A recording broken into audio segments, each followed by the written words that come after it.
My daughter Emily had just returned from law school and moved in with me temporarily while she waited for renovations to wrap up on her new condo. She's smart, calm, incredibly respectful, and just so happens to be a sitting traffic judge for the county court. But to Karen, none of that mattered. It started innocently enough. Emily parked her sensible gray Honda Civic in the visitor section of our quiet cul-de-sac neighborhood, where guest parking is allowed for up to 48 hours without a permit.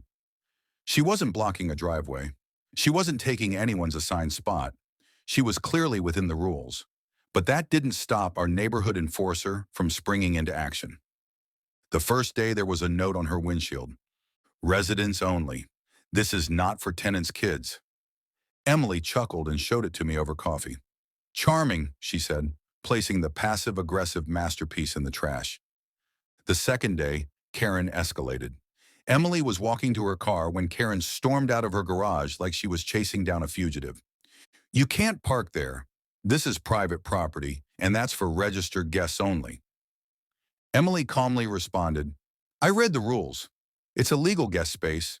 I'm staying with my dad for a few weeks. Karen waved her hand dismissively. You young people think the world revolves around you. You're probably not even insured to park in this community. That's when I walked out, having heard the commotion.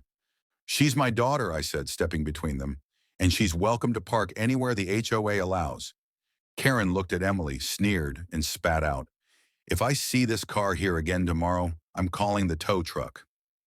Emily raised an eyebrow and said, calmly and clearly, that would be a legal mistake, a very big one. Karen scoffed and retreated, muttering something about entitlement. That night, Emily made a call to the county courthouse. She wasn't using her position to threaten anyone, but she did want legal clarity in writing. The next morning, she drafted a short letter referencing the HOA rules, visitor parking limitations, and towing procedures on official letterhead. She didn't sign it as Emily Simmons. She signed it as Honorable Judge Emily R. Simmons, County Traffic Court. We walked the letter over to Karen's mailbox. She watched from her window like she always did. Later that evening, there was a knock at our door. Karen stood there holding the letter with shaky hands. I didn't realize. I thought you were just visiting. No one told me your daughter was... She trailed off. Emily stepped forward. A judge? No. Most people don't guess that from a Civic. Karen attempted a smile. I apologize if I came off harsh. We've just had problems before, and I'm very protective of our community. I understand, Emily said. That's why I always follow the law, and I hope others will too. Karen mumbled a few more words and left without another complaint.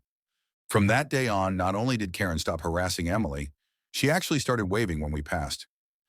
Emily stayed another month, then moved into her new place. But the impact lingered. The HOA quietly updated its policy sheet to clearly define visitor parking rights. And Karen? She's a lot less vocal these days. Turns out the best way to shut down self-appointed rule enforcers is with someone who actually writes and interprets the rules for a living.